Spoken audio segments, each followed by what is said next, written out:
Hey guys, and welcome to another video. In today's video, we're heading to the Women's and Children's Hospital because Max has an appointment at speech pathology.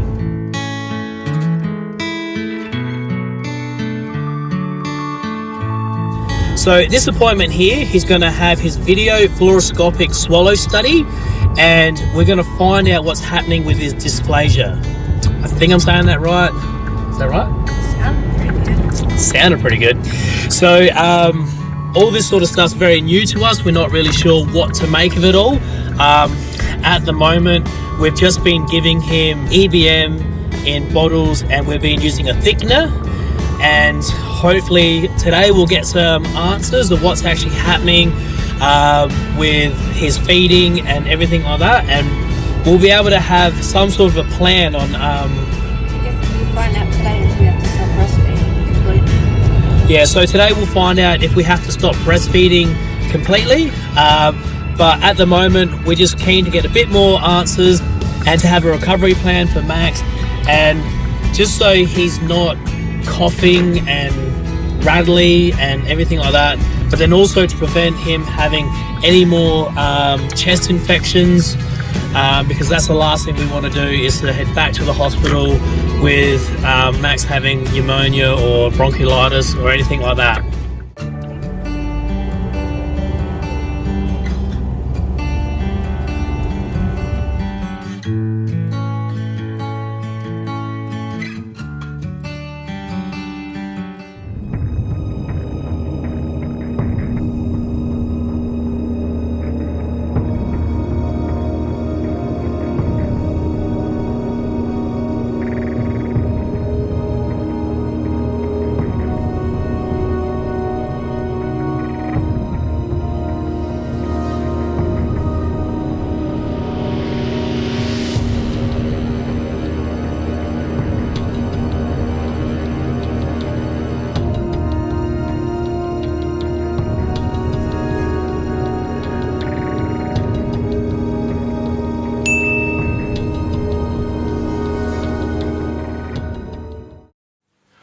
So guys, we're back home here from the hospital, and the results of the scans, well, they weren't great.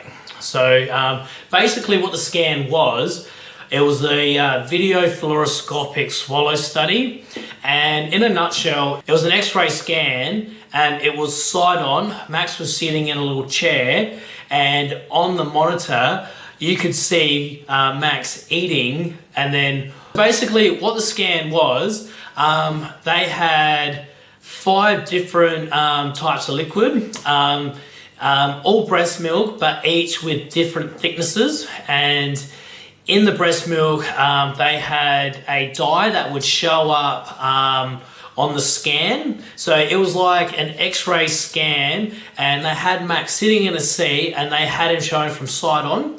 And as he was eating, you could see if it was going down his esophagus or down his trachea. And they started with the most liquid kind, which was just normal EBM breast milk. And on the scan, you could actually see him swallowing that and that going into his stomach, but then a little bit of it still going down his trachea into his lungs. And from there, they worked their way up thickness-wise, all the way up to basically like puree. The unfortunate thing about it is that in all of those different thickness of feeds, he was still aspirating those feeds. So a little bit of the liquid was still going into his lungs. So that's pretty much the worst case scenario for this situation for us. So this means that it's not safe for Max to be orally feeding. So whether that's breastfeeding or feeding with a bottle, it does mean that Max will have to have a gastric nasal tube until he's able to have solids. More than likely he'll have this gastric nasal tube, and we'll have to feed him through the tube. Now that was some challenging information. You know, We have known that this would be a possibility after his surgery, but after we took him home and he was doing so well, we thought that all of this was past us. But we are a little bit frustrated that for the last 12 weeks since his surgery, he has been coughing, he has been rattling in the chest, and we've taken him to the GP 2 or 3 times. We've mentioned to our cardiologist twice, and they haven't taken the time to look into it. They've just sort of thought that it was something that was in his throat and it would pass, but it was something much more serious. And now we're in this situation where he needs a gastric nasal tube. So what's going to happen from here is we're waiting for the hospital to get back to us, to book us in for a time to come in. They're going to teach us how to insert and remove the gastric nasal tube safely, but also how to feed him, because we don't know how long he'll have the tube for, and we're going to need to feed him every 3 hours or so, or feed on demand. So that's something that we're going to have to learn how to do. So the procedure for that is generally they'll have us stay in the hospital for 1 to 2 nights. They'll have us stay there day and night, and they'll just show us and then watch us feed Max until they're comfortable that we know what we're doing feeding him. And yeah, so we were pretty gutted, to be honest. We thought all this was past us, and now seems like we're taking 2 steps back.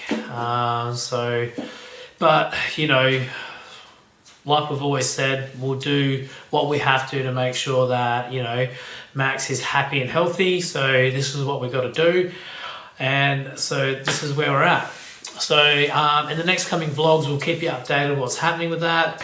So, but for today, if you're pregnant with twins, have twins, parent of a heart kid, or you're just interested to see what we have going on, look out for the upcoming videos. Better yet, subscribe and hit that notification bell. That means a lot, because that means that you'll get updated videos as we post them. Currently at the moment, I'm putting out 2 a week, so you can be up to date with what's happening with Max and what's happening with his situation. So guys, thanks for making it to the end of the video, and we'll see you in the next one.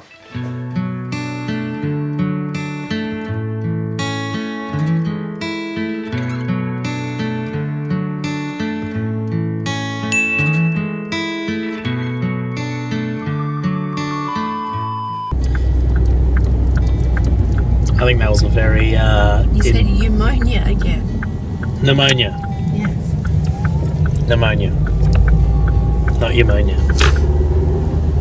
Pneumonia.